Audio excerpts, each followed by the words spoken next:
Are you capable of showing up as this elite person and your ass is sweeping the floors and cleaning the shitters? Do you have the ability to be humble and to understand your place on a totem pole?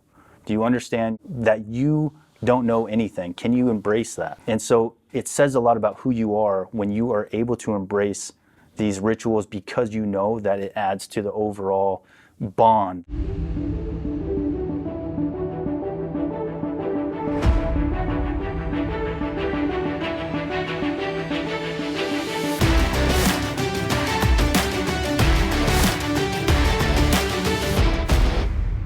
Hey, welcome to the Empire Show. My name is Bedros and this is an inside look. And today we're going to talk to someone who is a pretty cool cat. I started watching him on YouTube, and his channel is called the FNG Academy. And he's out here today because later tonight we're doing Squire class number 3, and we've got 40 dads and 40 sons. And what's really cool about this scenario is that one of the particular young men in the class, his mom had reached out to me and asked me if there's any way she could participate in it with him. And because we said, well, no, not really. You know, we need a male figure. Does he have an uncle? Does he have a granddad? And the answer was no. So I reached out to this guy and I was like, hey man, could you be like a surrogate dad, older brother figure for this guy? And he said yes, and he's out here, and I'm just fascinated with what he's doing and excited for him. So ladies and gentlemen, Mr. Sean Buck Rogers, welcome. Thanks, brother. Yes, sir. Appreciate you. First off, thank you for your service. Like many of our friends that have been on the Empire Show, you've served our great nation, and I appreciate you for that. And I appreciate you for stepping in for young Malachi tonight. I appreciate you having me do that. Yeah, that's more of an opportunity for me, in all honesty. And I told Malachi when we talked, he said, oh, thanks for doing that, man. I was like, thank you. Like, this is just as much as experience for me as it is for you. Yeah. You know, it's so cool. And yeah, I told my wife about it, and she was like, that's going to be amazing. Like, you should feel so blessed that this opportunity was provided. So right on, man. Appreciate you for that. So, so you were a Green Beret, and you're currently a creator on YouTube. And FNG Academy is a freaking awesome channel, and thank God for the way that YouTube's algorithm works. And I was watching my friend John Lovell, Warrior Poet channel. And I was like, oh, if you like John, you're gonna love this guy. And I was like, holy smokes. That's great, cool. Great content. I love the quality of how the quality in which you shoot. That blue background, very kinky. Like, I wonder if freaky shit happens back there. Yeah. Oh, of course it does. And so anyway, we'll take a tour of that part of your life and how you're transitioning into an entrepreneur. But I wanted to kind of get to talking because you've shared in your book and on your YouTube channel about, you know, the young Sean growing up and, you know, the disadvantages that you had and how you had to course correct in life. So where were you raised, and how did this whole thing, how did young Sean come about? So I was raised in Phelan, California, which, since we're in California, we're going to stop by there tomorrow, get some footage of it, just because it's been... Where is that, Northern California? Southern. Southern? Yeah, so it's like on your way to San Bernardino County, like on your way to Vegas, you'll pass by it. Okay. So it's just out in the desert town. Gotcha. But it's like the roads, I have to always explain this because it's such a weird place. Like the roads are super washboardy. Yeah. And you're just, all the houses are miles deep into these like super washboard dirt roads. So we're kind of out just doing our own thing, you know, like people just stay away from us. Lots of meth, you know, cooking out there. I was just going to ask you, is this like one of those kind of, every now and again a trailer blows up? Yeah, okay. Yeah, that's exactly what. We don't know why. It's just spontaneously combust. Sure. You know, but these things happen. So that's where I'm from, and you know, my dad left when I was 1, and my mom and I got into a car accident together, and she was doing like 60 miles an hour down one of these dirt roads. Because I tell people all the time, there's 2 ways to drive on those washboard roads: really, really slow or extremely fast. And if you go fast, then you'll skip right over them, and it's not just rattling you to pieces, you know. Huh. So she opted for fast all the time, and we were doing about 60 down this dirt road, and a car pulled out, and we T-boned him. And how old were you when this happened? So I was probably like 5 or 6. Okay, so you kind of remember it. I saw nothing at all from the Really? yeah, from the accident. So my face, I didn't have a seatbelt on. My face hit the front windshield, and there's actually the windshield had an imprint like that from my face. Wow. Of just broken glass. So I smashed. I had my tooth. When I woke up in the hospital, my tooth was like through my lip, and my face was a little messed up, and I had to get stitches and stuff. But that was, for me, was kind of the point when I remember things really changing for my mom. She injured her back, and then all of a sudden she's on all these all these medications and things like that. And she just never got out of bed, and the opioid addiction like crushed her. It completely changed who she was. Did she develop an addiction to it? Oh yeah.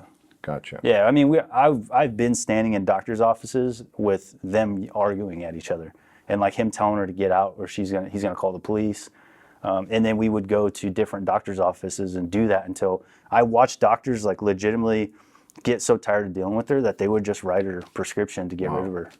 So Gotcha. she always put her addiction before us. So Yeah. I Addiction is powerful. I Yeah. mean, it gets you on every level.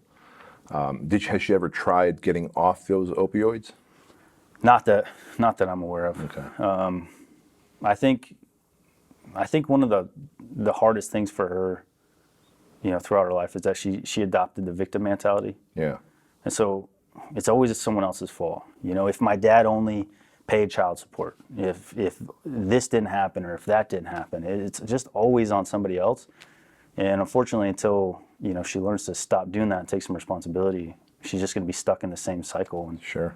I'm 34 years old, and she's been doing this stuff since I can remember. Right. So I don't see it change anytime soon. Yeah. Has your dad been active in your life since they divorced? No, so it was kind of a weird thing that happened, right? Because I didn't know him at all from 1 to, I think I met him when I was like 14. Whoa. Yeah, so what my mom used to do is tell us that he was this evil person, and she always threatened us. So we were scared of everybody. Because, sometimes people will be like, well, why didn't you tell somebody? You had all this abuse going on with the boyfriends and stuff. And it's like, I have an older brother and a younger sister, half sister. Yeah. And when my mom, she's always telling us, if Child Protective Services comes, they're going to take your sister, and who knows what's going to happen to her in those halfway houses. And they're going to split you guys up, and you're never going to see each other again. And what if your sister gets molested in one of these halfway houses because you told Child Protective Services and they take her away? So we're always living in a constant state of fear of everybody else. And it was the same for my dad. My dad was this evil person who's going to take us away, and he's just this horrible human being. And then finally at about 14, I was like, listen, anything has got to be better than you. I want to talk to him. And she said it like a threat, and she called him, and he answered, and then he flew out to California, and I met him for the first time. Really? And what was your impression of him, having had this narrative set by Mom for all those years? What was your impression of him when you met him for the first time?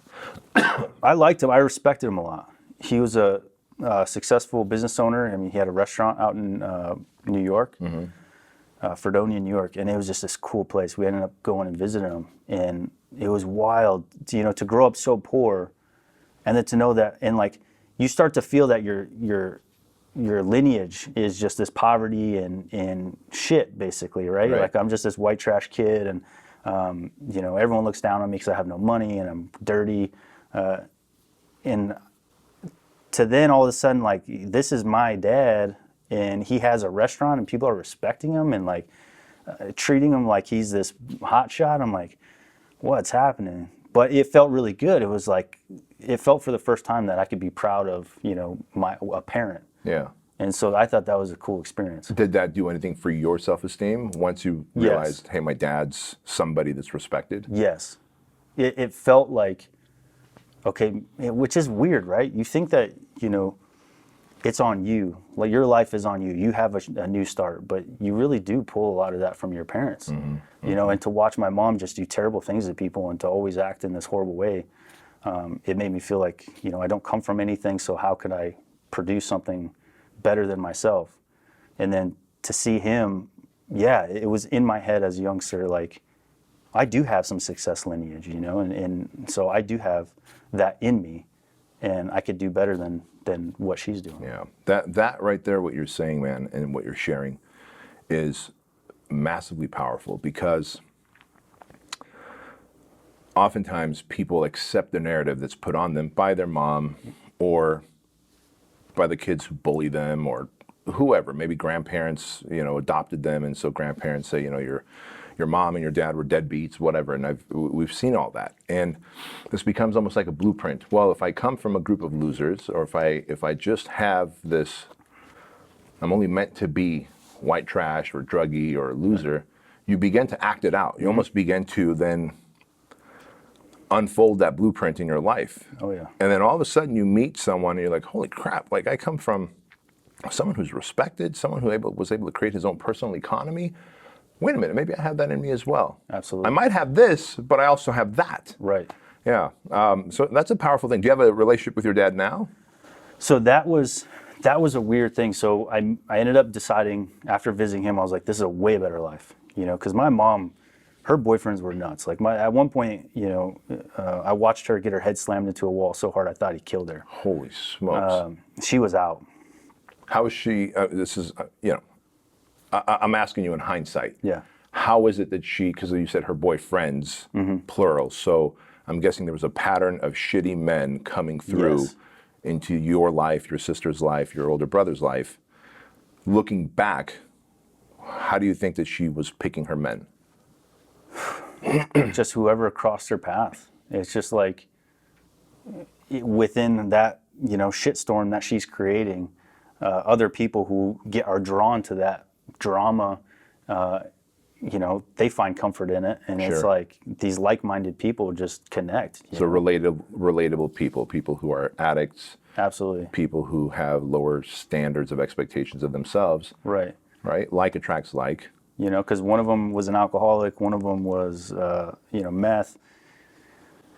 Whew. Trying to think if there's any outside of those ones, but there was always some form of addiction with the boyfriends, you know, so I think that they just shared that commonality and fed off each other. Sure. Probably a codependent relationship, Yeah, right? yeah. And then so my mom started with the pills, but then she met a guy who's an alcoholic, and then she mixed those together. And I think that she found that she could stretch out her pills by adding the alcohol to it. And then now she's drinking like nonstop, you know, and then taking the pills on top of it. So it was just, it was a mess. And then, you know, the manipulation, she was always going after everybody, and because everyone owes her, right? So now she's, you know, trying to attack everyone around her for what they should be giving her. So, but I went to visit my dad, and I was like, I'm definitely leaving this and I'm going to that. That's a way better life. Yeah. Now, you were 14 at that point when you talked to him. Yep. How soon after did you meet him? So pretty shortly after. So I think like all in all, it was like 14 to 15, like that. From the time I turned 14, or I mean, sorry, was 14, turned into 15. I ended up moving out. So it was a pretty quick turnaround. Gotcha. He came out, visited.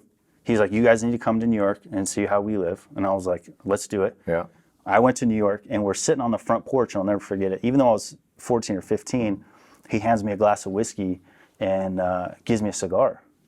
And he had Cubans. He's like a huge fan of Cuban cigars, and he's got hundreds of Cubans. And he said, and you know, he owns a bar, so he loves whiskey. And he handed me a glass of whiskey, and you know, most people might look down on that, but to be treated like a man, you know, and to be given a little respect, and to know that this is family, this is, you know, like I said, this is my lineage. I was like, this is it. So I sipped whiskey, smoked a cigar with him, and I told him on that porch, I was like, I'll be back.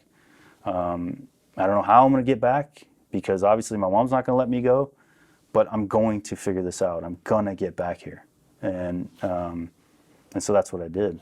Gotcha. So before we go to your eventual move to going back to New York, I'm curious, because again, you look at the nation, man. It's like over 50% of marriages now end in the divorce. And just because mom and dad divorced doesn't mean dad's not active in a child's life, male or female.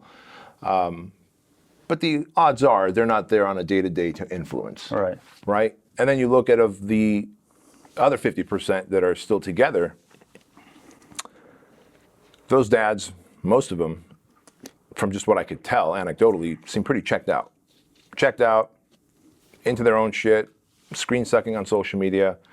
And we see youth growing up, and the youth is unclear in their own personal direction, in their own life's mission, and their purpose, any of that. So they might lean into drugs, into violence, into bad grades, into whatever the vice might be. And so I'm just curious, in your scenario, you know, mom and dad weren't together, and all of a sudden these boyfriends are coming through.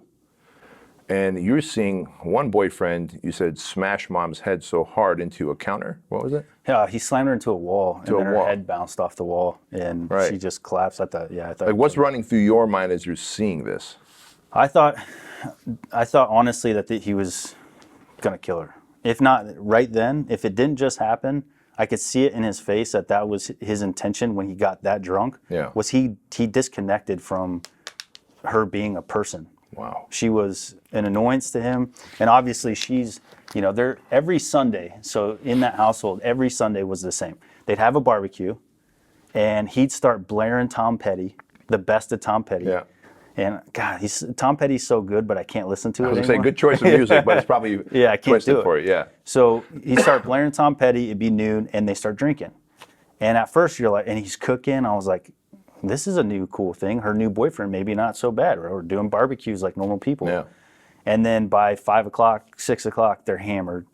And now all of a sudden they're arguing.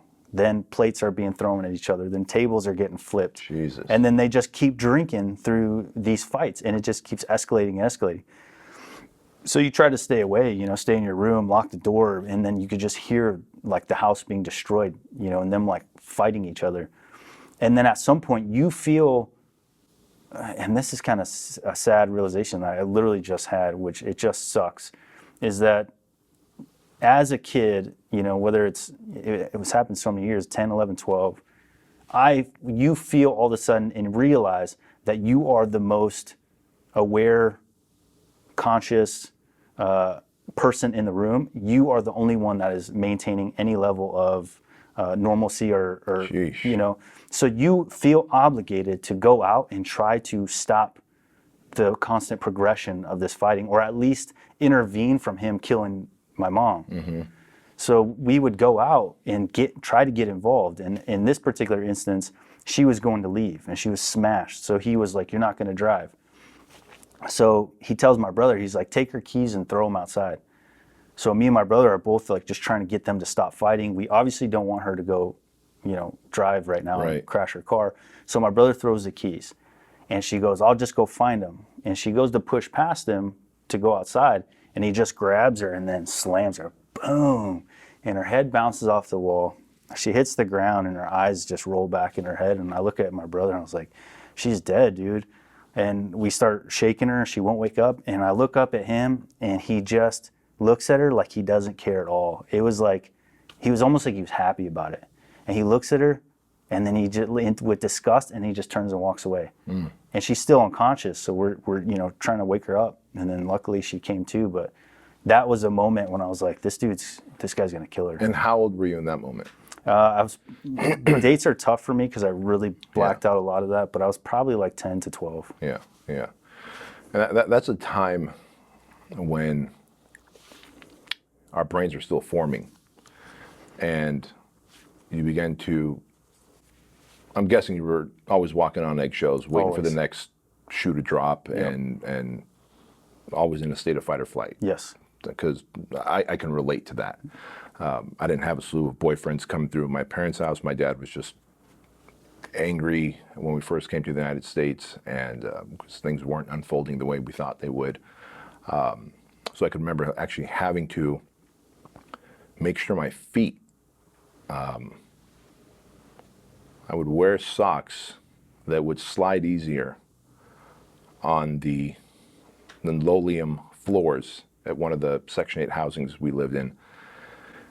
And when I would turn the doorknobs of the restroom, I would turn slowly and you kind of push it in so it doesn't squeak, because one little noise from me or the doorknob or the door closing could trigger an all-on thing. So I can relate to what you were feeling, which kind of tells me the direction that you went. Because then you go to one of two directions. You either end up being a predator like that, or you become a protector and provider. So what kind of dialogue, if any, were you having with your brother and your sister at that time? Because you're the middle kid, and you're like, what the fuck? Yeah, so my sister, we tried to just shield her as much as we could. And luckily, she, from what I could tell and, paying attention, they didn't focus on her, and I think partly because I think my mom actually tried to protect my sister, and then my brother and I were just the targets. Sure. So likely we just took a lot of their efforts. But me and my brother, there was a time when I just hugged him, and we're not hugger people, really emotional, me and my brother, about what we were going through, because we felt like we were just fighting to stay alive and to, keep pushing through.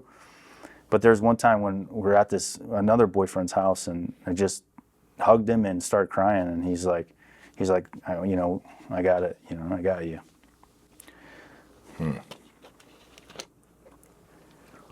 How much older than you is your brother? 2 years. 2 years, you said. Yeah. Thanks for sharing that, man. Yeah. Are you in contact with your brother now? How's your relationship there? Yeah. So, I mean, that was tough on him, right? Because he's having to be a protector, and take on that role was a lot of responsibility. And unfortunately, he's still struggling to try and figure out what his place is. And sure.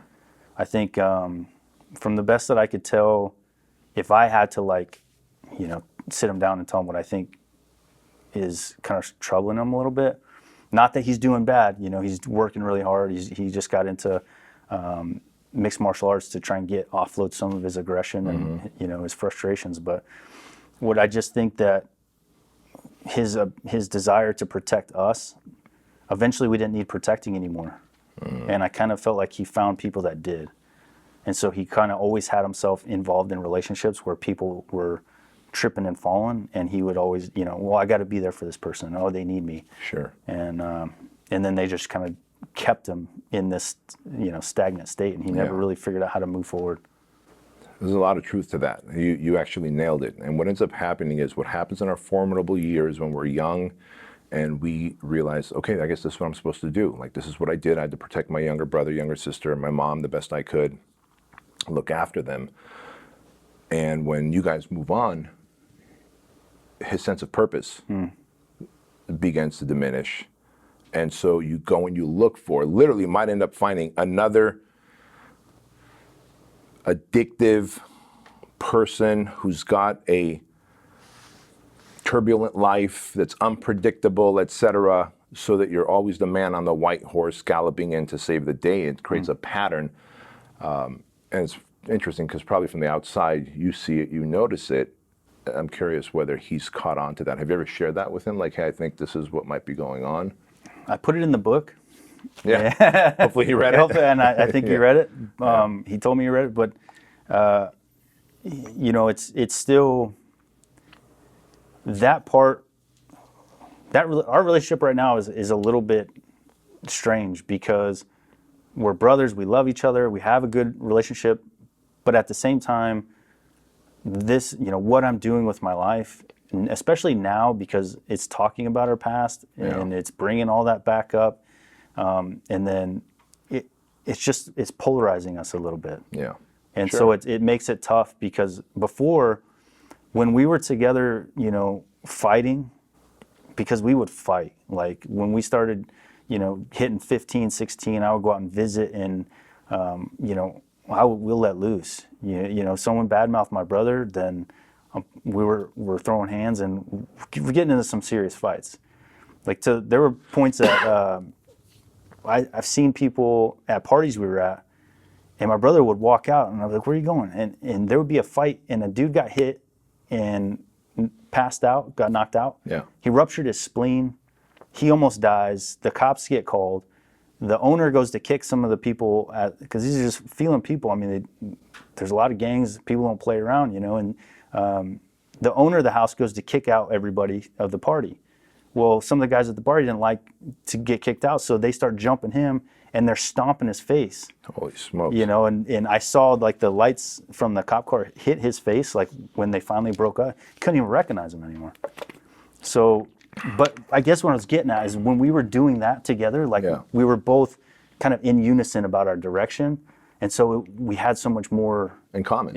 Right.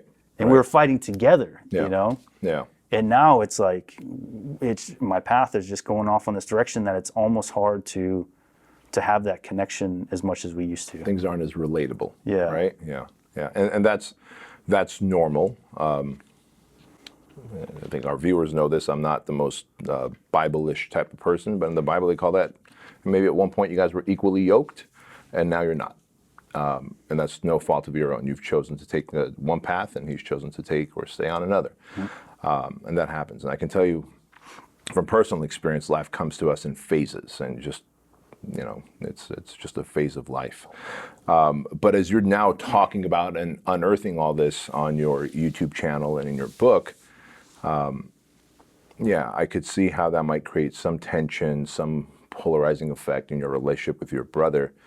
Has your mom reached out to you about that and been like, hey, what the fuck, what's going on? Why are you talking about this? Oh yeah, well her reaching out is just threats, you know. Still? Yeah, oh yeah. I mean, the last I heard from her was, I haven't talked to her in like a decade, and the last I heard, it was my brother I was on the phone with my brother, and he goes, Jeanette's calling her mom. And he puts it on speaker, and it was just like slurring, incoherent. I'm going to own him for everything he has, and I'm going to take his house, and I can't wait to be living in his house. And so she's just still attacking. And she's just still trying to, the minute somebody has anything, she just goes after him with everything she has, you know, in this like, you know, animalistic, aggressive, you know, low way. It's not even, like, think about that. You're my mother talking about wanting to take, I have 2 daughters, your granddaughters, that I've provided a great life for, and that is the biggest pride of my life. And you want to kick them out of their house so you could live in it. Like, what kind of person thinks that way? But that's the kind of things that comes into her head, and she just thinks that, you know, now because I'm, you know, finding success in a way that's people, you know, it's on social media, things like that, you know, and not just keeping it to myself. That somehow I owe her now. And it's like, are you crazy? You didn't buy my house. You didn't pay for this. You didn't work for this. Like, I'm sorry that you've never put yourself in a position where you could own your own home. But just because I did does not mean that I owe it to you, or that you just somehow come take it, you know? And that mentality just blows my mind.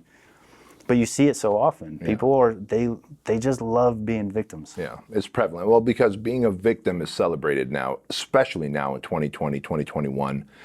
And the more that people can play the victim card and check all those handicap boxes of, you know, their minorities, the more boxes that can be checked that I'm a victim, the more they're celebrated, and they'll accept any attention over just positive attention. Like, negative attention is not something that's coveted normally, but it's become this thing that's coveted and looked for, and people wear it as a badge of honor today. But I think we talked about this at lunch. I think it's the 90s all over again, with social media amplifying political correctness. But that aside, so did you at some point move to live with Dad? Yes. So, and that was a crazy situation. So I basically I knew I had to like escape. Yeah. So what I did was I went back to the house, and I started packing my stuff, but I didn't want her to know. So I started, you know, leaving a mess in my room, but then packing the stuff I wanted and hiding it in the closet. Yeah. And then once all my stuff was packed, I called my cousin, was like, hey, I'm going to need a place to hide out for a little bit. You know, will you help me? Like, obviously I'll need a ride to the airport. I can't drive, all these things. And she's like, yes, you know, whatever you need, I'll help you out. I was like, sweet. So that's in line. And then I called my dad. I was like, okay, I need a ticket. And he goes, well, first, the cops are just going to bring you back. So you need to figure out what they're going to need to not bring you back. Because I used to run away from home all the time. You know, Where would you run to? Where would you go? I had family members. Yeah. And that's the sad part about it is like my Uncle Ricky is an amazing dude. And he was always like, I'd love for you to come live with me. Like, you could always come live with me. But we can't, because the minute we go, she just calls the cops, and the cops are there within the first day. And they bring you back. Get in the car. She's got custody. Yeah. You can't run. You can't just go live with whoever you want. And so we played this game. So I would go and I'd live the one night of peace. And I was like, man, I'd just love to stay here and just live a normal life. And then, you know, but your stomach's always in knots because sure enough, within 24 hours, there's the cop car pulling around the corner to pick you up. Wow. So I set that, my cousin said she'd give me a ride to the airport. I called my dad. He's like, I'll get you a ticket, but you got to figure out what you're going to need to do to not get called back. I say, okay. So I called the police in New York and I said, what do I need for you guys to not take me back to my mom? And he was like, I would not let them take you back, or I would not pursue this if she called, if you had a letter giving your dad custody. Because he's your parent, you know, and he's not a stranger or a family member, he's your parent. If you could just get her to sign something saying, I'm releasing custody to Joe, he's like, I'm telling you, just, you know, for me, I won't pursue it. Right. I was like, okay, what do you want it to say? And he goes, have it say this. So I wrote it out. And I was like, all right, now I got to get her to sign. Now you're 15 as this is happening still, yes. right? Because you had just come back from dad's house. You're like, holy fuck. Gotta get we smoked a cigar, I drank whiskey, he treats me like a man. Yeah. I've got this awesome lineage in me. And so you're literally asking this cop in New York, like, hey, tell me what to write, and you're transcribing it. Yep. Awesome. I fucking love that, a problem solver. So, Yeah. hey, look, I got to get the fuck out of here. What do I got to do? So he's like, so I write this thing down, and I'm looking at this note, like, there's no way she's going to sign this. And so I was like, what do I do? So the first attempt, as I took a school note, and then I cut out the signature block, and then I had it underneath, and I was like, oh, just fool her into signing it, which would have not worked. So I'm glad it worked out this way. But so I handed her the thing, and it was on a book, and it, you know, with the school note over top and the signature block cut out. And she looks at it and immediately sees that it's cut out. she's like, what the hell is this? And I was like, damn it. And so she lifts it up and she reads it and she just starts laughing. She goes, I'll never effing sign that, and throws it at me. And I was like, well, plan B. And I was like, I know that she is 99% her emotions all the time. So I was like, I don't want to live with you anymore. I'm done. Like, you need to sign that and let me go and leave me alone. And so she starts cussing at me and doing her, you know, thing which looking back is just so bizarre how normal it is. Like, for two people, a son and a mother, to just curse at each other and call each other names. Like, that was normal. Like, F you, you bitch. Like, I could imagine my kid talking to me like that. And, and I'm ashamed that I talked to her like that. But we would both go back and forth. She's cussing at me, I'm cussing back. But I was like, you know what? This is my chance. I'm going to get her so mad that she just says, screw it, and see if she'll sign it. And it worked. Brilliant. She's like, you know what? Give me that effing note and I'll sign it. It doesn't mean shit anyway. So I give her the note. You know what this reminds me of? I got to tell you. You know, when Wile E. Coyote is constantly trying to catch the Roadrunner, and every time he sets up like a little trap, it fails, right? So like the first one fails, like fuck. But one day that Roadrunner is going to get caught. Just for you, the second attempt, you're like, you got it. I got it. Good for you. That's awesome, man. So she finally signed it, and she's like, this doesn't mean shit anyway. So then I put my plan in place. And she doesn't know I'm leaving, though. She has no idea I have flights, none of it. She just thinks she's signing a piece of paper and I'll go back to my room and let it go. Well, middle of the night, I was out. And then I had to hide out for a couple days. Obviously, she found out I was leaving. She had the cops looking for me everywhere. I was in hiding. And then my cousin gave me the ride to the airport. As soon as I get to New York, my dad's like, cops have already been called. We need to go to the station. I was like, damn, I can't win, you know? And we go to the station, and I could hear her yelling at the cop through the phone, and he's, nah. And I was like, what about my note, man? Like, I got the note. That was my thing. You told me to get the note. I got the fucking note. Yeah, I got the note. And he's like, wait a minute. And he reads the note, and then he goes, ma'am, did you sign a note saying that you're giving custody to Joe? And I could hear her say, yeah, but that don't mean shit. And he goes, thank you, ma'am. Click. Yeah. And hung up on her. I was like, yeah. And then I just staring at him, and I was like, I could have hugged that cop. And my dad's like pulling on me. He's like, let's get out of here before he changes his mind. and we left, and that was it. That is nuts, man. So, how long did you live with Dad, and what was the influence he had on you post 15 years old once you get there? So I only lived with my dad for probably a year and a half to 2 years. And he had a big influence on me because he had, like, I was flunking out of school. Like, all my grades were Fs. I was doing terrible. I was like probably the only kid that failed gym. Yeah. You know? Well, now you know another. Yeah. Did you fail gym? I did. They would just make me walk the track. I was such a bad fucking, yeah. Yeah, and then every day he'd be like, "Where are your shorts?" I'm like, "I don't have any shorts." Exactly. Like, what do you want me to do? I can't pull them You're out of my trash ass. and I'm a foreigner, bro. Yeah, that's how that happens. Like, what do yeah. you? All right, coach, you go buy me some fucking shorts and I'll wear them. Exactly. My mom doesn't care. She's not buying me anything. Right. So, what was I saying? Year and a half with Dad. Oh, and the yeah, influence sorry. that he had on you. So, year and a half with Dad, and the influence. So I go from failing to all of a sudden he's got these like, oh, you won't hopefully graduate high school. That's how everyone talked to me. Like, oh, if you could only graduate high school. It was like graduating high school was this pinnacle thing that if I could just do that, I would be a rising star. That's what the feeling mindset was. And it was like, you're not, you're making it very clear that you're not. But if you just graduated high school, and it was so crazy to look back. But then I moved in with my dad, and he goes, when you graduate high school, because you will graduate high school, and what college are you going to go to?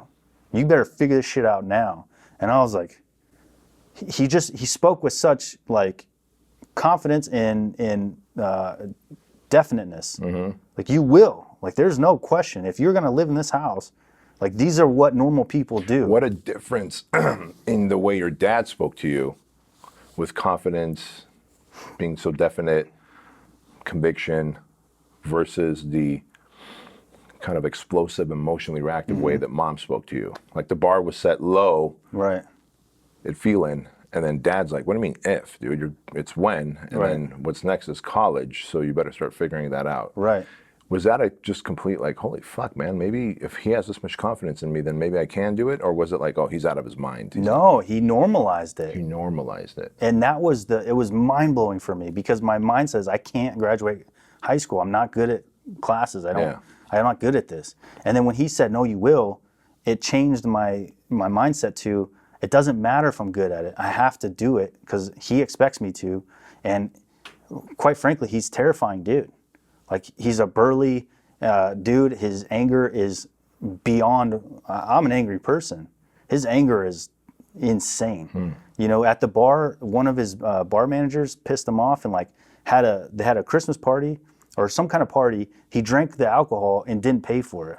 And my dad found out. He went and found him in a coffee shop and slammed him through the fucking table in the coffee shop, in public. Like, you're in downtown of Fredonia, and he picks his bar manager up and slams him through the table. And just like he's allowed to do that. Like, he owns that bitch. Like, his temper is insane. Fuck. Gangster. So, yeah. And I found out the hard way, you know, not to fuck with him. He said the one night I was like, I'm going to go out tonight. He goes, all right, be back by 10. I was like, okay. I don't know if you know me, but no one ever tells me to be back by anything. No one gives a shit what I do. I just go do it, and then when I get back, I get back. If I get back, you know, sometimes I don't come back. Right. And I got back at 1 a.m. after going to a party, and he was waiting there. And my buddy, I was like, just crash at my place. And he's like, all right. He looks at my buddy, and like, I could see fucking fire coming out of his eyes. And my buddy's like, I'm leaving. And immediately like takes off, and my dad just comes after me, and he launches me over a recliner. I land on my back, and he's just on top of me. He starts punching my legs, and I was like, "This dude ain't fucking playing." Like, holy fuck! Like, he put a beating on me, and I deserved it. And from that point, you know, he was reserved. Like, he wasn't like whooping my ass, you know, like a man. Yeah. But he was letting me know, like, I will fucking destroy you. Yeah. And from that point on, like, one instance I was at school and this dude wanted to fight me and he punched me in the face. I pinned him down. I was like, any other time I would fucking wail on you. I was like, but I'm more afraid of my dad than I have, you know, than you. So I just let him go and I bounced. And when I told my dad, he was like, why didn't you kick his ass? I was like, are you fucking kidding me? You're like, fuck, man, I can't get it right. Yeah. But you know what? Let's take a break there for a second, and I just want to deconstruct something. Now, people watching this is like, man, poor guy. He was abused by mom and dad. Let me just share something, and if I'm wrong, correct me. I'm going to share it from my lens, from my perspective. Mom abused you. Mom was abusive. Dad set you straight. Yep. Dad set you straight. And it may not make sense to you guys watching and listening to this if you've had the fucking leave it to beaver life. But a young man who has been off the path needs rough and tumble guidance at times, in addition to love and respect, which, if you overlooked, when you went to visit Dad in New York, he's like, here's a whiskey, here's a cigar. Yep. Like, that's how men show respect. And you're like, holy fuck. Like, I feel respected. I feel acknowledged. Yep. Like, this dude sees me as a man and not a child, not a kid, not a liability. But when he was like, hey, man, you're living at my house, be home at 10, and you're like, oh, let me tell you how we do it at Feeland. He was like, let me tell you how we do it here, motherfucker. Yeah, right? Yep. And sometimes that's needed. I mean, when you see the papa lion take a swipe at its cub and the cub tumbles over and then gets up and it's got a little blood under its eye, it's best that papa lion do that, because out in the fucking Serengeti, when that little cub becomes a male adolescent lion, it'll get fucked up if it makes that move with the wrong pride. Yep. You know, and that's just how it is. This is the fucking wild kingdom still. And I think people have it twisted when they think that everyone needs to grow up like Leave It to Beaver, and that, you know, you had a life of abuse by dad. I can respect what your dad did just as much as I can respect what my dad did, and being heavy-handed with me at times, because he knew that we already came to the United States and we're the underdogs. They're yelling at us, telling us, you're a fucking foreigner, go back to your own country, you're taking all of our jobs, you don't speak English. And last thing he wanted us to do is to get in trouble and then therefore confirm that we're just fucking lowlives to all those people who were just waiting for us to do something wrong. Yeah, I respect what your dad did, man. So in that way, I mean, I don't know what else happened, and so I can't fucking talk to that. No, and I agree with you 100%. Yeah. I respect him for that. Like, we don't talk now, you know, because we just fell out, and Yeah. the relationship That kind of, happens. and Yeah. that happens, yeah. But I don't have any resentment towards him, and that ass whooping, I shouldn't, like, with all due respect to people who have had their ass whooped, I've had my ass actually whooped, you know, losing fights. That wasn't an ass whooping. It was a show of force. Yeah. But that ass whooping was the best thing that happened. Yeah. It set me down the right path, and from there on, to fear somebody other than the law changed everything for me. Yeah. Because the law ain't touching you. The law, like, it's so easy to stay within the confines Yeah. of the law. You could still be a complete train wreck and not break the law. True enough. You know. True enough. So at what point do you end up going to college after high school? Well, you graduated high school, I imagine? So, yeah. So my dad ends up moving. He's like, we're going to Colorado. And I was like, I'm not going. I was like, I'm going to stay here. And he's like, fuck, you are. And I was like, no, this is where I put my foot down. You got me on the right track. I'm actually passing my classes. I'm not giving that up. I have fucking momentum for the first time in my life towards something positive. Yeah. I owe you that. Thank you. But no, I'm not going with you. I'm keeping that fucking momentum going, and I'm going to see where this takes me. And he lost his shit. And then he started acting like a dick. He, like, took all my clothes and everything and then locked them in the basement and told me he gave it all away to donation. He donated all my stuff. And so then finally he said, okay, fine, you want to stay so bad? Because I went to live with a friend, and then the friend he called the cops to come bring me back. He's doing the shit my mom was doing. Yeah. But then finally he said, okay, if you want to stay, he goes, I'll tell you what, you can stay with family. And the only family that's here is my mom, and you haven't even met her. Or you've met her like once. You don't even talk to her.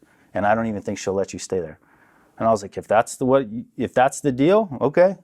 Got my ass in the car, went down to her house, said, hey, can I stay with you? And she was like, yeah. I was like, thank you. Went and told my dad. She said, yes, peace. You guys have fun in Colorado.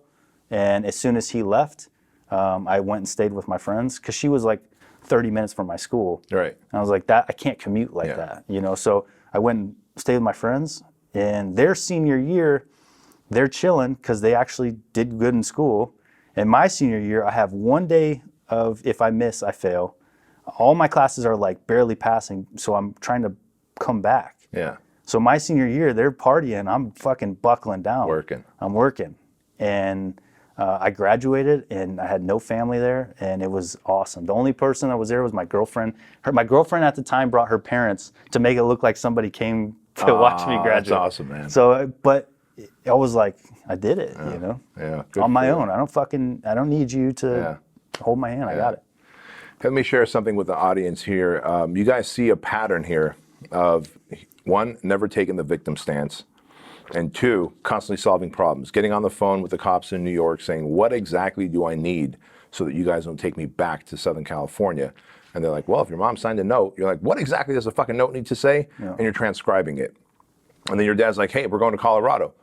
Nope, I've got momentum. I appreciate that. I'm not going. I'm going to go to school here and keep going.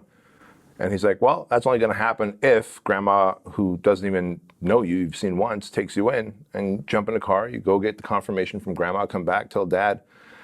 The idea of solving problems and never taking the victim stance, if every single one of you watching this and listening to this, just take away those two things. You're never the fucking victim, and that solve the problem. Whatever the problem is, solve it. Your life will be exponentially better, and you'll end up reaching out to us and thanking us later for it. So you graduate high school, Sean, and do you decide to go to college, or do you decide to take the path into the military? No, so then I had no desire to go into the military. Oh. And then I went to college. I was doing sports therapy or something like that, or something sports-wise. I thought it would sound like an easy degree to try and get. So I signed up for that. Underwater basket. Yeah, if they had that, I would have signed up for it. But I was just trying to fit the role, right? And, you know, and I was on my own. I was like, oh, I'll give the whole college thing a try. Didn't like it, dropped out of college, and was really just struggling to find what I wanted to do. So, you know, from there, I tried a couple of things. I was working at sign shops, and then I met a girl who, her family kind of like, anyway, they had a ton of money, so it kind of like changed my perspective on, it kind of broadened the horizon of what was possible when you don't have to fucking pay bills anymore. That was a weird time, but that's a whole nother podcast. Yeah. Like that was strange, right? You're going from, I worked like 2 jobs to, you know, have things and pay for gas and go to school. Now all of a sudden I meet this girl and she's like, oh, my parents are rich, so if you want something, just here's a card. And yeah, and she's like, you know, take my car. It's a new car. You could just have a new car, and, you know, drive it wherever you need to go. Here's a card. So if you need anything, just swipe that card, and don't worry about anything. It's like you became Cinderella Man. Yeah, it ruined money for me. Whoa. I was spending so much money. I remember her dad called at one point. It was like, you guys spent $5,000 on stuff this last month. You don't even have any fucking bills. He's like, what are you spending $5,000 on? And I couldn't tell him. I was like, I don't know. I just swipe your card, dude. Yeah. Like, she does it. Like, it's not like I'm trying to take advantage of you. Your daughter just loves spending your money, and you don't stop her. You know? So he would call her and be like, stop spending money. And she's like, okay, whatever. Yeah. You want to go shopping? Jeez. It's so, you're like, yes. Yeah. I was like, send it. So I ended up losing like appreciation for things, and that was kind of messing me up. But anyway, it's not earned anymore. I didn't earn anything. Yeah. I had no pride in fucking anything. Yeah. Everything was technically his. So I was like, this sucks. Yeah. You know, you're devaluing anything, and that, like, we forget how much we value just something. I mean, something you put effort and money into that you earned. You know, we kind of forget just buying something and have it feel good. Yeah. So anyway, I ended up marrying this girl, and then she cheats on me within a few months. It was like probably like 4 months we were married, and then she ended up cheating on me. I walked in on it. Damn. Yeah, that was rough. Is it safe to ask, like, what happens next when you walk in on that? Yeah, so I actually, you know, I walk in. Like, do you know the dude? Do you not know the dude? No, she was in school, and he was a classmate. So I walk in, and I hear what are you doing here? And I was like, the fuck? This is my house. Like, this is our apartment together, you know? Yeah. And so she's like, what are you doing here? I was like, that's a weird fucking question. Like, so I walk in and all of a sudden this dude is like cowering in my bed, like covering himself with my blankets, and he's naked. And I was like, you motherfucker.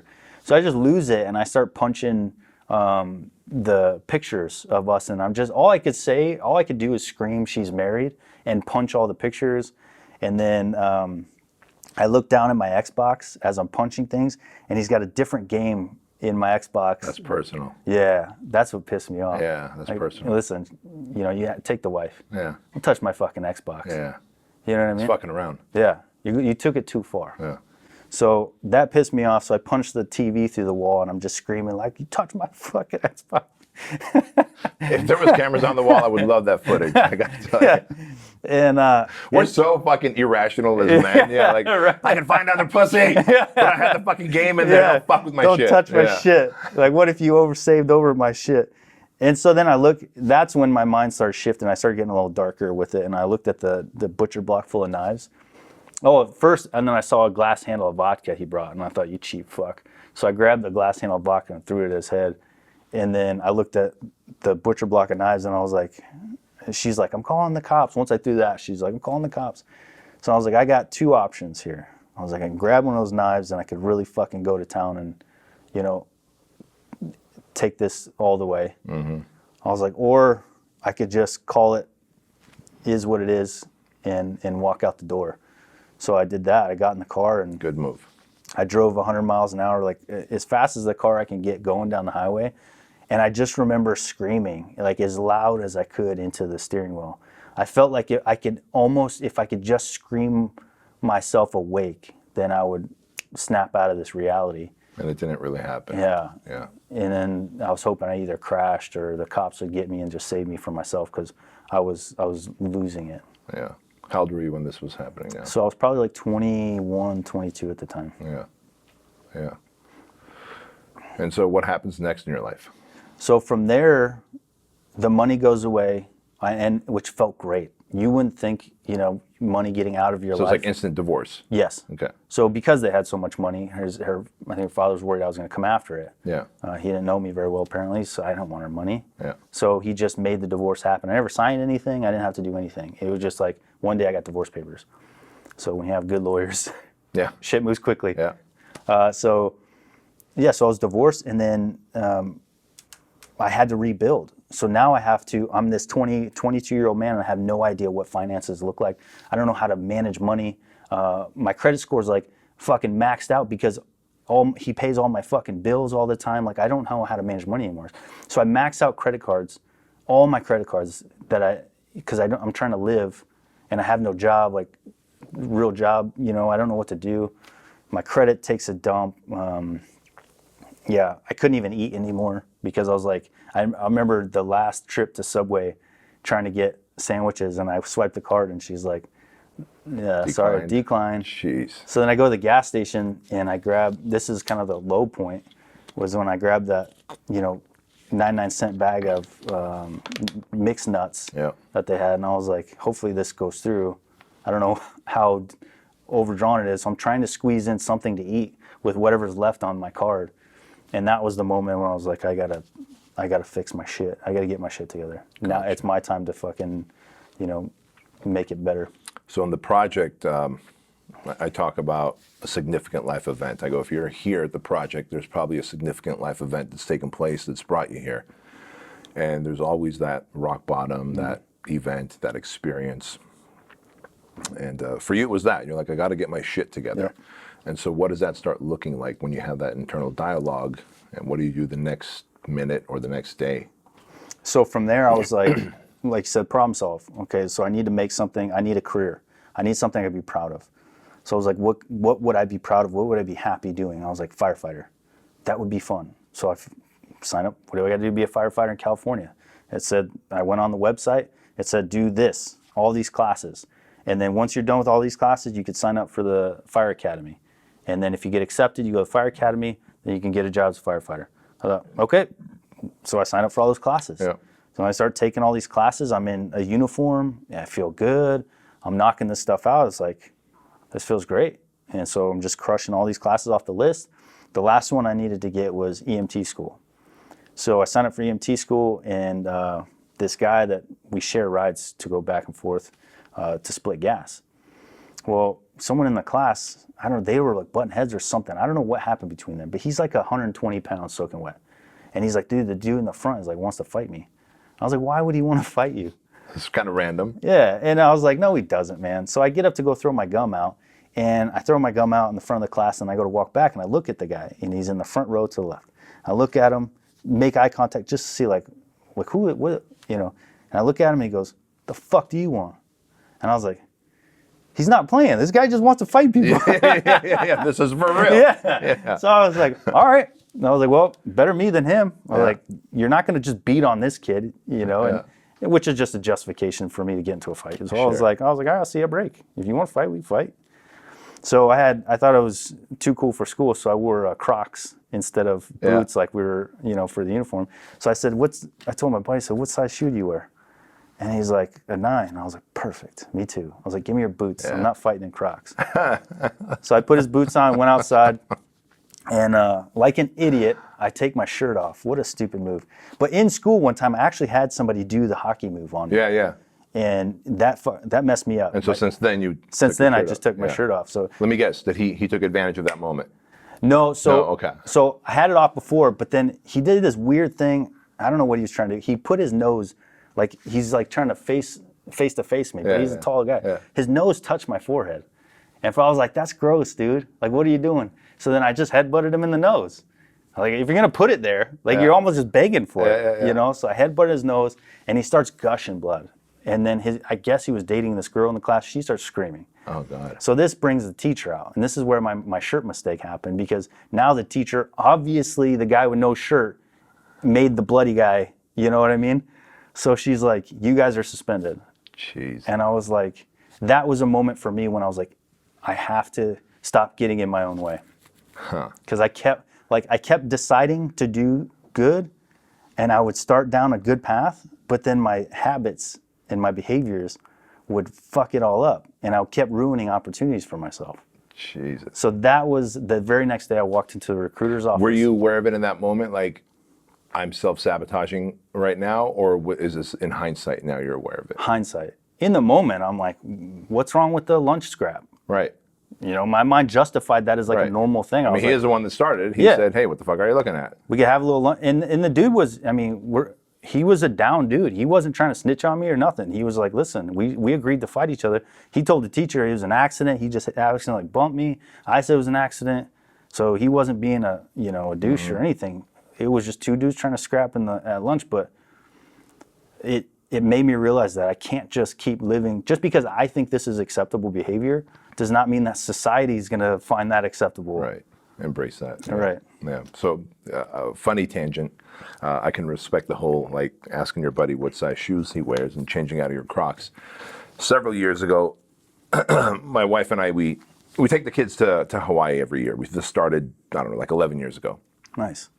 For Christmas, because we decided that we're not going to fucking hang out with my depressed family anymore in Anaheim and just talk about the fucking heydays and whatever. So we decided we're going to go to Hawaii every Christmas. And so this started 11 years ago. So whatever, halfway through these 11 years, we're flying back, and it happens to be like a late night flight. Like the flight took off at 11 p.m. from Maui. And so we're about an hour and a half into the flight back to California, back to LAX, and we're over the Pacific. And we're sitting in first class, but it's one of those jumbo mega Boeing whatevers where there's like a whole bunch of first class, like big first class. So there's a dude way up in first class, far left. I'm far right in the back with my son. I always sit in the aisle. My son was next to me. And then across the aisle is my wife and my daughter. But we can see that there's like a whole group of people like opened up, like they got out of their seats and they're created this giant gap. And there's a dude slamming the back of the headrest of the seat in front of him. And he's yelling at the guy that was sitting there, and I'm going to kill you. And he's doing the gun gesture, and you just wait. I'm like, holy fuck, like this is nuts. Yeah. This is crazy. In-flight entertainment. in-flight entertainment, right? First class thing. That doesn't happen in coach. No, man. Exactly. Everyone's peaceful in coach, apparently. So I'm like, what the fuck is going on right now? And full disclosure, man, like when I go to Hawaii, I always bring my Hilo Hattie, shirts. They have nice little floral patterns on them, and I've got like my board shorts, and I wear my flip flops. And so I'm sitting there like, man, this is nuts. I travel for work all the time, like nothing happens. And then here I am with my family, and this is going on, but whatever, maybe he's drunk. But I see the flight attendants coming down my side, and they got these zip cuffs tethered together. And I stop them. I'm like, hey, ma'am, is everything okay? What's going on? She's like, oh, he's a flight risk. I'm like, okay, was that what that's for? Yep. I go, is there anything I can do to help? She's like, well, we have to ask him. By law, we have to ask him to put these on. I'm like, you're going to ask that guy going off to put those on? Good luck with that. And she goes, yep. And so she cuts through the galley and goes in front of him. And I look at the guy sitting behind my wife. No words were exchanged. We just kind of gave each other the nod. Like if shit goes down, we've got each other. My wife's looking at me like, what the fuck, dude? Yeah. Right? So my son Andrew's awake. He's just like 6, 7 years old at this time. And I'm like, hey, buddy, everything's going to be fine. My daughter, Chloe's knocked out. My wife's like, what the fuck? I'm like, just be cool. Now, God's blessed me with 2 things. Lots of hair and sweat glands. Not a lot of fucking skill and talents. Like everything else is earned, like lots of hair and sweat glands. And so, I don't know about you, but when I get nervous, I start fucking sweating a lot. Yeah, my palms get it. Yeah. So the flight attendants cut across in front of him, and they're like, I can see him gesturing, like, hey, you got to put this on. He stands up, and he's just foaming at the mouth and going off, and we'll blow this fucking plane up. And she looks up at me and the guy, and she's like, help, right? I'm like, okay, now I guess we can intervene. Yeah. So I go running up, and I had just done this 6-week challenge with Aaron Weatherspoon. At the time, he was the welterweight champion, fought in King of the Cage. So I'd done like 6 weeks of MMA fighting with him. And one of the many things he had taught me was the rear naked chokehold. Yeah. And so I get in front of this guy. In my head, what's running through my head is like, all right, someone's going to have fucking an iPhone video of me, the CEO of Fit Body Bootcamp, fighting some dude. And this is going to be taken out of context, and this is going to be very bad for business. The other part of me is like, this plane can't go down. Yeah. Right? And so he's like, what are you going to do? And he goes to shove me, and I get around his arms and get him in a rear naked chokehold. Now, he's taller than me, so I'm like clawing into my fucking flip-flops, but because my feet are sweaty, I'm falling out of my flip-flops, and I can't get good traction. So I just keep putting my weight on him, and sure enough, the rear naked chokehold works, and he's hunched over, and he's bucking, and I'm whispering in his ear like, buddy, everything's going to be okay. No one's fucking going to die. Just fucking relax. Seat time. Yeah, right. Like, just fucking be cool. Yeah. Right? But I'm like sliding out of my fucking flip-flops. And so anyway, we zip tie him and everything's fine. We land LAX. LAPD takes him away. And we got all the wine and hummus and chips that we could eat. We got a plot in it. But since then, I fucking lace up my shoes so tight when I'm like PTSD. When I'm on a plane, I'm like fucking laced up. Like I'm not going to sweat out of my fucking shoes at all. So when you said you swapped out the Crocs for the boots, I was like, okay, I could respect this. Dude, I gotta start flying first class, bro. That sounds like a good time. You get to use a rear naked choke on somebody. Yeah, I've never had to do anything else. But that was just fucking weird. But anyway, a lot of respect for that. So you gotta have the good fighting kicks. Mm-hmm. I'm surprised you just kick them off. I didn't think of it. I wouldn't either. I didn't think of it. And it's slick that you got them like. You made that decision, like rear naked choke. Yeah. That's the one I'm going to use. Yeah. And then just went right into it. Well, all right, so you can respect this then. Imagine, so rear naked chokehold, he's hunched over, I'm laying on top of him, right? Right. The dude who was behind my wife, he did come to help. In my head, I'm thinking this is post 9/11, so we're all going to fucking rush the guy, and then someone's going to do the seatbelt thing, right? Like I'm thinking it's going to be a dog pile. It's just like me and homeboy, and everyone else is just fucking watching with their fucking iPhones. And so he's got the zip ties from the older, sweet flight attendant lady, and he's trying to jam it between my gut and his back, right? He's like, I can't get it in. He's trying to move the guy's arms between my gut and his back, and I'm like, what the fuck do you want me to do? I'm trying to like fucking now turtle somehow so I can create gap, but I can't because I don't have the core stability apparently that I, like of a yoga instructor. So I'm like, all right, what would Aaron do? He said downward dog, do downward dog. So I transitioned to a guillotine chokehold before he can come to, right? I'm like, motherfucker, this worked too, right? In my head, I'm thinking, Aaron's gonna be so proud of me because he taught me these things. So I transitioned to a guillotine chokehold. Now he can get his arms around and we zip tie him. But in his panic, he zip tied him so tight. Oof. Now we're sitting in the back rotating guard. He wakes up like every 30 minutes. I think he might have been just on some drugs or something. Yeah. He wakes up and he's like, my fucking wrists are bleeding. I'm like, no, they're not. And I look, he's like, fuck. So because we're on an airplane and God forbid there's anything sharp that you could kill anyone with, the flight attendant brings Oh, shit. those elementary school blunt scissors Yeah. that don't cut. Yeah. And so now I'm cutting his skin as I'm trying to get under the zip tie. So I do more damage than good, but we finally get the zip ties cut, put on looser zip ties, and it was the longest fucking flight ever. Like a 5-hour flight felt like fucking 15 hours, bro. So not only did you have to fucking tackle the dude, put him in zip ties, now you had to pull guard duty? Yeah, me and the other guy, like every I hour was like, I'm rotated. getting paid for this Yeah, flight. Like, yeah. you guys owe me money for this Yeah, flight. and but anyway, just fucking crazy experience. What a bizarre story.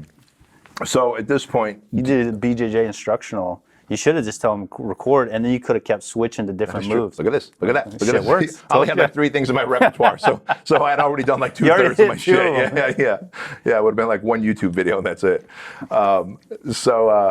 Do you make it into the fire academy, or was that the end of that career? That was the end of that. So Gotcha. it was an advanced EMT school. So you could only miss 2 days. So she was like, you guys are suspended until an investigation's done. Oh, wow. And I was like, well, how long? I was like, we can only miss 2 days. And she looks at us and goes, longer than 2 days.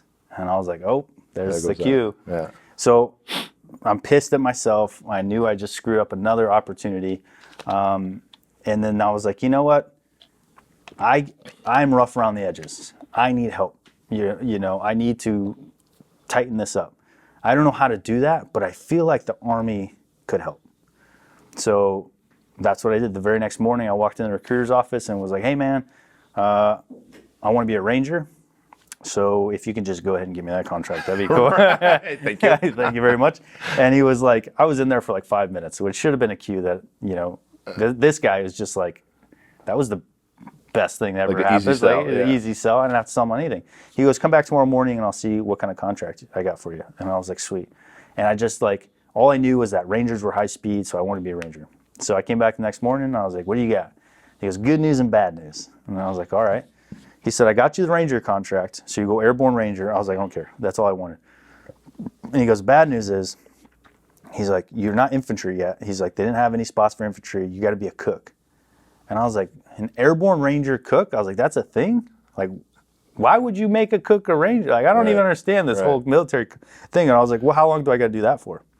And he's like, dude, 6 months tops. And I was like, oh, I could do anything for 6 months.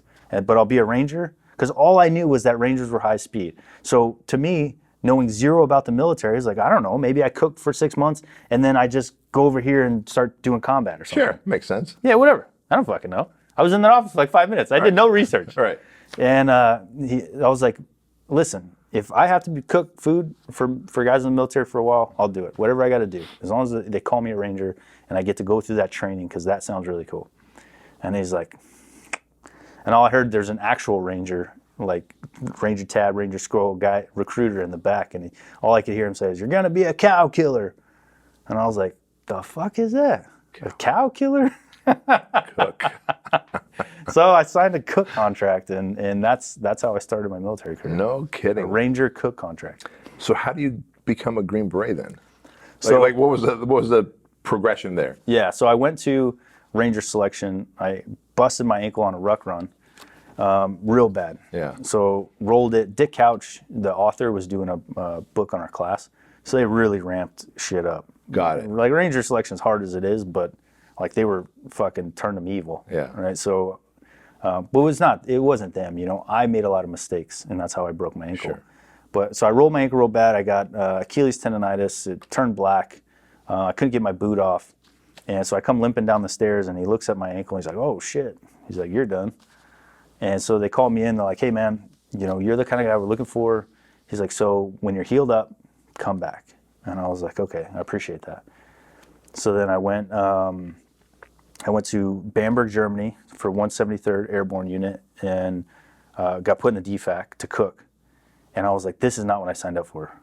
I hated it. So then I lobbied to get a different job, which completely unconventional route. You know, the Sergeant Major kept coming through, and I was like, I found out that he needed a new personal security for the upcoming deployment.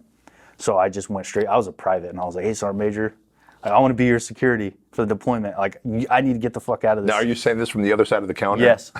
Yeah. And the first sergeant was standing next to him. He was absolutely livid. He was like, "Is this private talking to the Sergeant Major?" Like, he wanted to choke the shit out of him. Because that's like a no-no. That's a no-no. Like the jumping rank. Is that right. what it is? Yeah. Okay. Like, it's, especially the Sergeant Major, all you do is pleasantries, right? Is like, "Roger, Sergeant Major, good morning, Sergeant Major." Gotcha. They're busy, you know, they got a lot of shit to do. The last thing they need to be is, you know, dealing with privates. Right. So, first sergeant wanted to kill me, but all I knew is I had to get out of this job. I hated it. So, meanwhile, I'm also filling out, you know, I'm looking at the needs of the Army list, and if they really need a job that nobody wants to do, you could switch anytime. So I was like, ooh, I'll sign up for one of those. And one of them was underwater or diving welder or some shit. And I was like, I don't give a fuck. Just get me out of this kitchen. Right. So You don't want to be a cow killer anymore. Yeah, I don't want to be a cow killer. So he ends up giving me the personal security detachment job, which was awesome. I loved it. I just go with the Sergeant Major to visit people in Afghanistan, all his people, and, you know, watch his back. Make sure that nobody tries to hurt him. Make sure, you know, no green on blue, or, you know, any Afghans want to, you know, take him out because he's a Sergeant Major. So I loved that. I felt, you know, a lot of responsibility in that. I took a lot of pride in that. And then from there, I was like, well, my ankle healed up. I'm ready to get back in the game. So I felt like Special Forces selection was more my speed now that I was older by a couple years, you know, a lot. I realized in Ranger selection that a lot of the guys were like 18, you know, some of them like 17, 18 years old, because you can't go SF until you're 21, I think. Is it 21? Yeah. So, you know, for the 18-year-olds, they're like, well, if you want to go special operations, you're going to have to go Ranger. You can't go SF yet, which is a great route. You know, Ranger's amazing. But it made me realize that I was getting too old for that group. Right. You know, 22, 23, and now it's like, you're going to go back to be all with 18-year-olds, you look like an old man to them, you know? So they just turned 18, a lot of them. Yeah. So I was like, I'm going to go to selection, and I know it's a more of a diverse, older crowd. They like a lot, you know, a bit more maturity and things like that. So I decided to go that route, and I took the lessons learned from getting hurt and applied that to not get hurt, and to make sure that I had the opportunity for them to tell me no if they didn't want me, you know, because it's one thing to not, it sucks to not find out, you know. I wanted one of them to look at me and say, you are not it. And then I could be like, you know, I don't believe you. On to the next one. Yeah. But it sucks when you get injured and then you don't get to hear yes or no. Mm-hmm. You know, that's a hard thing to deal with. So then you make it through selection. Yep. And when do you graduate as a Green Beret? So not too long ago, I graduated February 2015. So February 2015, like it's between, I think I went to selection in 2013, finally got done and graduated February 2015. I went to the teams in Colorado, so 10th group. I did one tour. I was gonna stay career. I loved it. I loved being a Green Beret. I was like, this is awesome. I'm having the time of my life. I went on deployment. We started seeing a lot of combat. I was getting a ton of gunfights, and I was having a blast. And then things started to go south with our team sergeant, you know, and we just, a lot of button heads. And I was like, man, this is turning from the best job I've ever had to miserable by this just one leader, you know. And so from there, I was like, I'm gonna go do something else, you know. If I'm gonna butt heads with this guy, and a lot of us were butting heads with the same guy, and you know, if I'm not happy, then I feel like I've lived enough unhappy days as a kid that as an adult, I'm not going to choose unhappiness. Yeah. So I moved on, and I will continue to move on until, you know, if I'm gonna be in my happy place. Right. And that's how I'm going to live my life. Good for you. So there's a big lesson there I want to share and remind, actually. So I'll share with any of our new listeners, remind our existing, our Empire Army, that leadership's always the problem. Leadership is the solution. It's crazy that you're like, holy fuck, man, I found my place. This is it. I'm going to be a career military man. And one leader, one poor leader can demoralize an entire unit, an entire company, an entire organization, brand, you name it. Mm-hmm. Leadership is the problem. Leadership is the solution. And so at that point, you're like, you know what? I'm out. Yep. I'm butting heads. Everyone else is butting heads with him. And so what's the next evolution of your life there? So from there, I wanted to keep serving. So I went police department. So I signed up for the Denver Police Department. And then literally no overlap. I was technically still in the Army while I was in the police academy. Yeah. And my goal from there, I was like, I wanted Denver because I had a full-time SWAT team. So it was like special operations, the SWAT team, like, let's do this. So your goal was to make it right into the my goal was to get into SWAT, and which is crazy that was such a difficult thing to do. You know, SWAT teams don't have a program where you could fast track even from special forces, which is bizarre to me because almost everywhere else does. Secret Service, I was in the pilot program to go straight to the CAT team, counter assault team. They called me like, hey, you know, we heard you getting out. Your prior special forces, we're trying a new program to get guys from special forces right to the CAT team after 6 months. Wow. Yeah. So I was like, sweet. So I flew out. I went to Texas. I got through all the process in like one day until the polygraph. I went to do the polygraph for that, and it was a nightmare. This chick was just the worst, like, human being. And she was, me and her just butt heads, right? So, because like she was like, "What is your bracelet mean?" I was like, "Oh, it's my, buddy that died, that was killed." And she's like, "Oh, at the end, like, what would he think about you lying?" I was like, "Whoa, what did you just say?" And she's like, "Yeah, how would he feel about it?" And I was like, "You're crossing the line, lady. Like, I'm gonna kill you, bitch." So she got on my, so I get it. That's her job, right? She's trying to ruffle my feathers and stuff. But I was like, listen, it's not going to work. I was like, I'm done. I didn't quit the conversation, but I was just like, I'm not lying about anything. Put whatever you want down. So failed the polygraph miserably because, me and her just didn't get along. I've passed multiple after that, so it's like, I've taken so many polygraphs after that and done, it was so fine. But, you just get these polygraphers that drink their own Kool-Aid. So anyway, she shut down the counter assault thing, went police department, and from there I got onto an impact team, which that was really fun. Just small team going around the city. What does an impact team do? So an impact team, typically what a city will do is split up per district, and then you'll have an impact team per district, right? But that impact team is going to try to focus on whatever crime is affecting that area, that specific area. So if it's gangs, drugs, whatever, car thefts, they could be, you don't deal calls anymore. You just go and focus on those things to try and reduce that area's crime. Gotcha. So the chief decided, he was like, well, we should have a citywide one so they can go around to any area instead of just having their sections. So we were the first ones on that team. We started a new team, and it was a lot of fun. And then the riots happened. So now we're in 2020, the riots are happening, everyone hates cops. Yeah.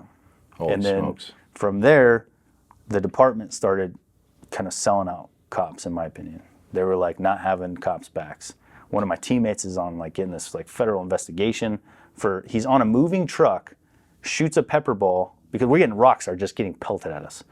He shoots a pepper ball and it hits a guy's cell phone, knocks his cell phone out of his hand. Clearly can't do that. It's a moving car with one hand and the guy's like 100 feet away.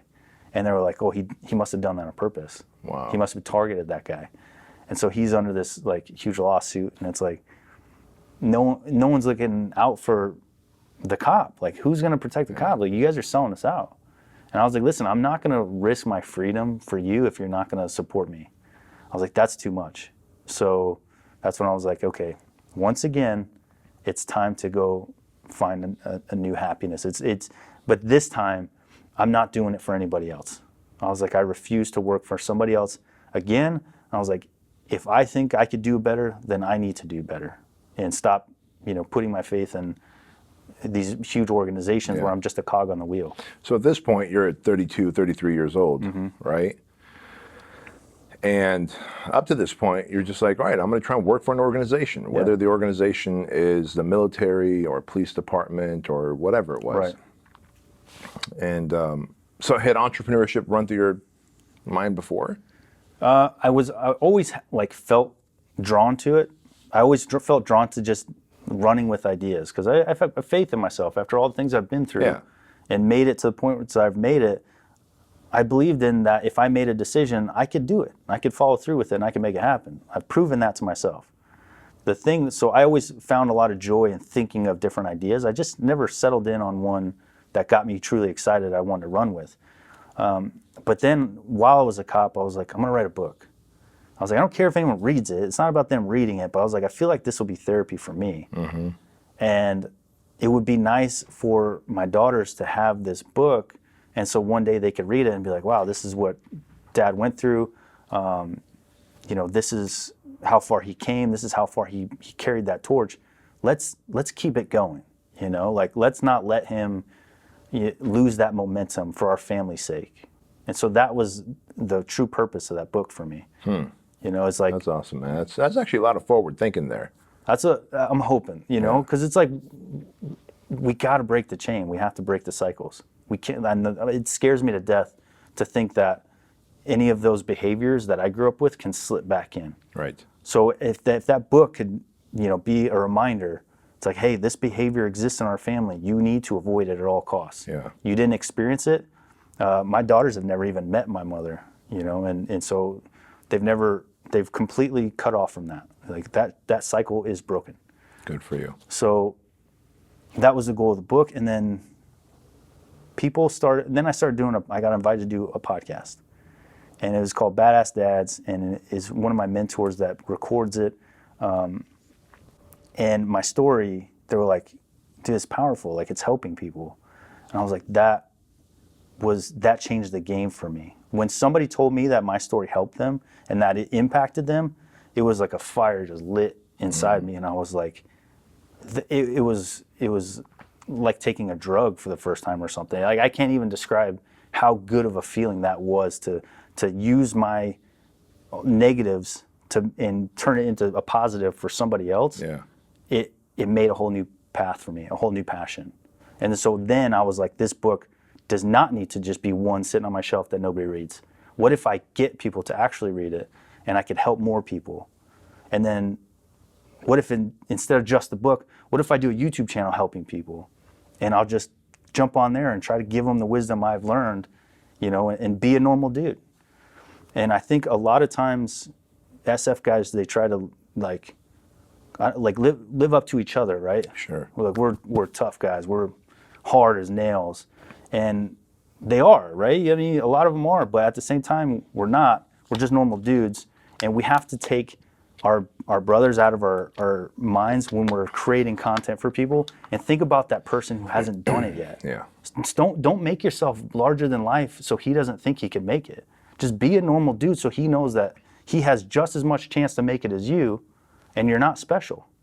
And that's what I try to do to help people get to those spots. And that's really the theme of your YouTube channel, the FNG Academy. Yeah. What does FNG stand for those who don't know? Fucking new guy. Fucking new guy. What's that term from? So when you're new on the ODAs, you're the fucking new guy. And you're a burden to your first team. You're an absolute burden. You don't know shit about shit. So the Q course taught you like the bare minimum to function and to just grasp like the concept of what it's like to be a Green Beret. But it's really the responsibility of your first team to actually teach you how to do the job. So you're their fucking new guy. You'll never be anyone else's new guy ever again. So it's a special spot, right? Because once they go through the burden of teaching your ass, from every team you go for the rest of your career, you'll never be a new guy, someone's new guy. You'll never be their burden ever again. Yeah. So it's a lot on that team to take a new guy and to make them into a Green Beret. So some of the ways they do that, and for me, my team made me wear a neon yellow hat. I hated that damn hat. So they can identify you as the fucking new guy? Yeah, and I had to wear it everywhere. And it said ODA 0226 fucking new guy. And they were like, where's your hat, fucking new guy? And I was like, oh. And it's so embarrassing, right? Because not all the teams have these rituals or traditions. So you're walking in the company with your stupid ass hat on, and your buddy got to a team that's more laid back, and he's just like, "What the fuck are you wearing?" Right. We're not all going through it. So, and that one hurt my ego every time I put that hat on. It was like, talk to me about those rituals, man. Like, it's crazy, right? Because there's a ritual of dad kind of laying the law on you when you went to New York to live with him. There's a ritual that takes place in the military. There's rituals that take place in gangs. There's rituals that take place in prison. And it's us men that kind of do these rituals. There's rituals that take place as a rite of passage, which is going to happen later today for a group of 40 young boys, 13 to 15 years old, in the Squire Program. Some people don't understand these rituals. Like, what's the point of making, like, why embarrass you? Why make you suffer? Why call you a fucking new guy? Why have you do the dirty work? Why make you feel the pain? What's the purpose of all these rituals that create a initiation? So, personally, I saw the value in it. That's a deep question, right? Because there's so many reasons. One, it's a bonding thing. Two, it's a way to feel you out as a human being. Like, are you capable of showing up as this elite person and your ass is sweeping the floors and cleaning the shitters? Do you have the ability to be humble and to understand your place on a totem pole? Do you understand your that you don't know anything? Can you embrace that? And so it says a lot about who you are when you are able to embrace these rituals, because you know that it adds to the overall bond, the overall brotherhood, the family, And so these things, if you didn't have these, and it would just be a job. There wouldn't be a connection that's deeper, right? Because you don't go to McDonald's and get hazed in order to, and this hazed word became such like this negative thing. Well, it's like, you go tell me that you would do what I would do for my Green Beret brothers. You go tell me you would do that for your coworkers. I'm damn sure I bet you wouldn't. But I had this mean hazing that happened to me, or it wasn't nice. It bonds us in a way that I'm showing them through wearing the hat, through cleaning the floors. I'm showing that I want to be part of their group. I want to be in. I will do these embarrassing things to prove to you that I want to be in. And I'm also proving to you that I have the ability to humble myself, to know my place. So just the exchange that goes back and forth, it deepens a bond deeper than people could ever imagine. Yeah. And that's why we don't have good relationships at work, because there is no rite of passage to go to work. You got hired, congratulations. Whether I like you or not, your cubicle's right here. You're gonna sit next to me, you're gonna deal with me. You didn't choose me, I didn't choose you. It is what it is, and so there's no connection. But these rituals, they bond us in a way that's deep. And even though I'm out of the military, I will not cross the line when it comes to my Green Beret family. I won't say things about SEER School, even though everyone wants to know about it. I know I could do a video right now and get tons of views and crush views on YouTube from talking about details about SEER School. I'm not gonna do it.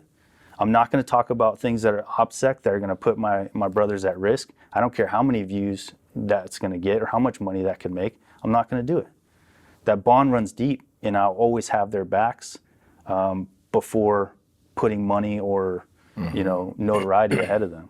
And it's because of those rituals that we're bonded like that. Yeah, that's powerful, and it's that trust and loyalty that was developed by you proving to them by paying your dues. Yeah. Absolutely. And from the outside, it looks like hazing, that they're embarrassing you, that they're hurting you, giving you unnecessary pain. From the inside, I imagine, I've never been in the military, I've had the good fortune that I'm surrounded by great men like you who I've got to understand and learn that. It's very similar in the business field. There's probably 2 or 3 people in this building that I can say, like, when the poop hits the fan, and during COVID, poop hit the fan. Like, I knew who had my back, and they were like, hey man, even if I don't get paid, I'm good, I'm here. The rest of the team was just like, hey, my pay's not gonna get fucked, right? Because we're not taking any payroll cuts, we're not doing this. And that's okay, that's okay. But I imagine you're going to war, you're going to gunfights, you wanna know that the dude that's got your back was willing to suck it up and do the dirty work and all that stuff. There's a level of trust and loyalty. Versus like, okay, now you're about to get tested in a real gunfight to see if you have my back, and you may or may not. It's a lot of respect there. So what's the goal as an entrepreneur as you move forward? And I know that's a loaded question because you're just now stepping into it. Your YouTube channel's blowing up, and rightfully so. It's kicking ass. You put out great content, really well shot, really well edited, great audio, great engagement with your. Like, I'm paying attention, man. Like, great engagement in the comments. What's the goal here? Where you're headed? So that is starting to develop, and you helped a lot with that. I remember we had a conversation, and you said, "Hey, man, what's your goal? So how could I help you?" And I thought it threw me off that you would just help. It's like the minute you introduce yourself to me, it's like, what do you need? How do you grow? And it got me. I was almost embarrassed when we hung up the phone that first time, because I was like, I wasn't able to articulate what I wanted, and that was a hard thing for me not to be able to do with someone like you that's done so much. It's like, you think that you have your elevator pitch ready, right? But there's a part of entrepreneurship that's fun and exciting that you don't really know. You feel like you're out in the ocean swimming towards an island you can't even see. Mm-hmm. So people are like, which way are you going? You're like, I'm just swimming as hard as I can, and hopefully some fucking trees pop up. Right. You know? I see some land. I see some land. But as it's starting to develop, we started the FNG Academy store. We're starting to put together packages to help guys get selected. So one aspect is to have the channel and have the store to be the place to go for anyone that wants to go special operations. I want to be the premier spot, the first spot people that decide to go special operations go for information, for education purposes, for entertainment purposes, and for equipment. Mm-hmm. So not things to just sell them, but things that are going to give them the advantage and help their percentages. I want to actually see statistical data, increased selection rates at X percent for every person that watches the channel, purchases the kits and the things that we pick for them, and how do we do that? So that's what part of my team is working on, and my boy Kurt, ex-Green Beret, he's running that side. Constantly just diving into how do we help them get better from that point of view. And then Abel is running the content. Mm-hmm. So like we did with the show Wine and Rations, how do we keep creating content to get better and better and better, have fun, make these guys laugh, because you can't always, there's a lot of stress that comes with trying to go this route. There's a lot of fear, there's a lot of anxiety. Yeah. So now that, how can we use content to let them laugh, let them see that we're normal ass people.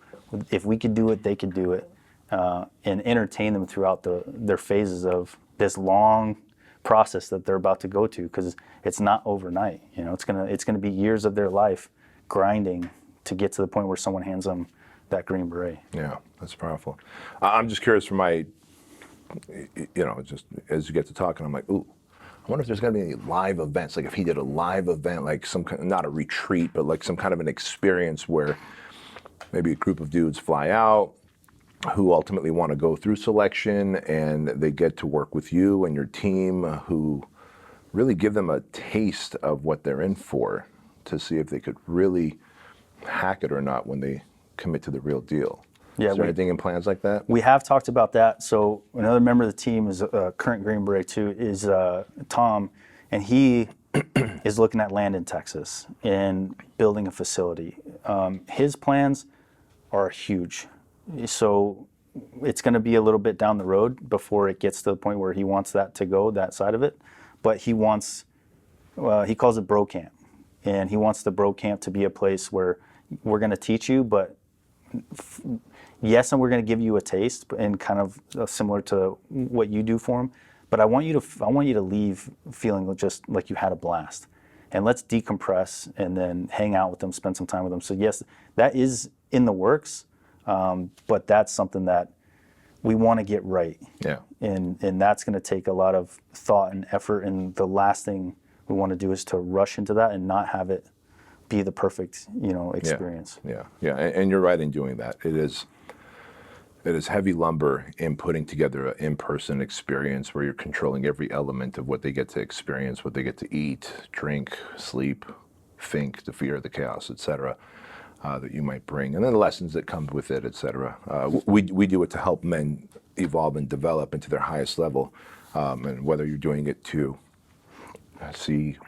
give them a taste of selection or whatever, but yeah, you're right. Well, and I think here's the thing that you mentioned that you guys are doing, I think is super important, is you're with the emotional aspect. You know, like you talked about those barriers, finding out what is their barriers and letting them get that out into the open. Mm-hmm. That was writing the book for me.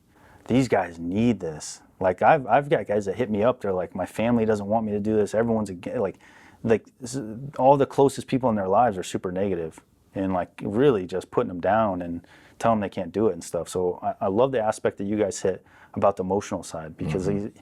you can't just focus on physical ability. Like if your thought processes aren't right and you're not emotionally, in the right place in your life, adding skill and hardship to that is not going to, help you. No, if anything, it might actually just break you further. Yeah, absolutely. Further, because it ends up stressing you out. Yep. Well, listen, what have we not talked about that you think is pertinent for us to talk about based on the topic of this show? Can you think of anything? I want to make sure we've hit everything. No, I think I loved it. This was fun. I think we hit some good stuff. Yeah. Did you have a good time? I did. That's awesome. I love The Office. I think I have a question for you. So you just flipped the script. Yeah. So what is that transition period, right? You started from such humble beginnings, and I feel like we have that in common. Mm-hmm. And I feel like Conor McGregor is kind of going through something similar, right? Where we root for him so much in the humble beginnings. But then once people succeed, what is your take on that transition, and how do you cope with that transition to where all of a sudden you went from the hero to the villain? And why does success, which we're all striving to get, why does that turn you into a villain? In your opinion, like what is your kind of take on all that? So it's funny, and you and I have a little backstory which we won't talk about.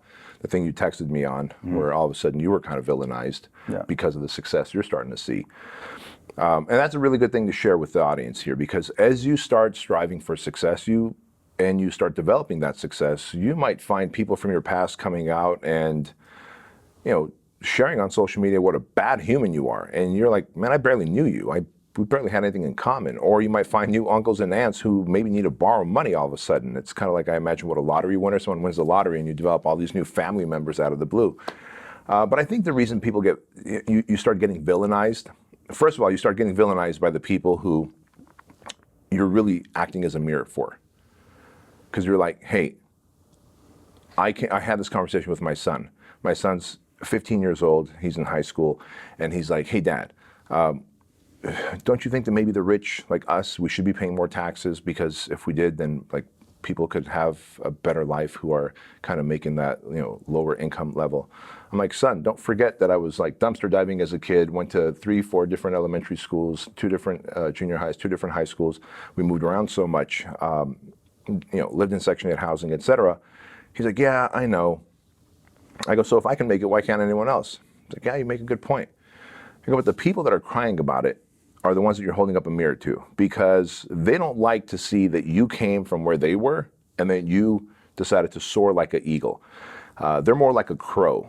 And I don't know if you know this about eagles or not, but the eagle gets attacked by 2 or 3 crows at a time. It's never attacked by 1 crow. It's attacked by 2 or 3 crows at a time. And when you're attacked by 2 or 3 crows at a time, the eagle doesn't have a way to fight off all 3 of them. There's only one way it could fight off all 3 of them. It just keeps rising and rising and rising in elevation, because it can go to heights that the crow can't. As the air gets thinner, the crows give up because they can't get enough oxygen. They give up and fly off. Oh, wow.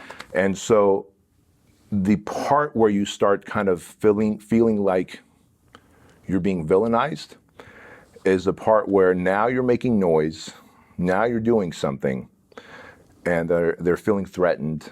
They're feeling like inadequate because shit, I could be doing that, but I'm not, so fuck him for doing it. Here's what's great is I've reached a place now in life where I'm so high up, I don't even hear that anymore. Now they've given up, from old high school friends to old family members.